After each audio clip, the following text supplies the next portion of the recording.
Summer may have only started last week, but the heat has been with us for what seems like forever. Fox Charlotte meteorologist Chris Justice shows us how that heat has some worried about the survival of one type of fish on Lake Norman.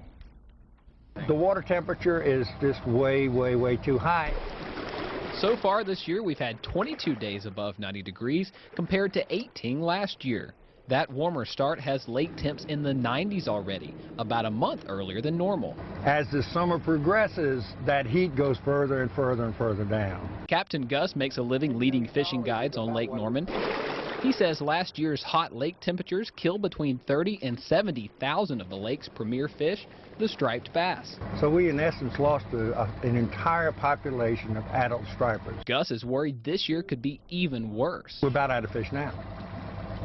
Because it's just, they're just not growing and they're dying. Bad news for local business. So it's having a negative effect on the bait shops, the tackle shops, the motels, the restaurants.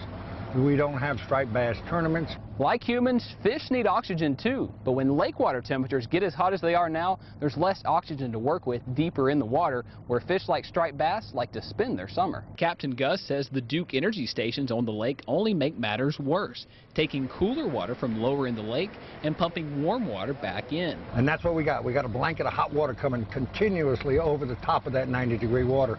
That's over 100 degrees at times. Gus says something needs to change in order to save the striped bass in Lake Norman. If not, businesses like his could be in hot water too. Got to make a living. I'm a fisherman. Chris Justice, Fox News. Lake Wiley fishermen say the problem is not as bad there. Now, we reached out to Duke Energy to ask about any impact its stations may have on the fish, but no one returned our call.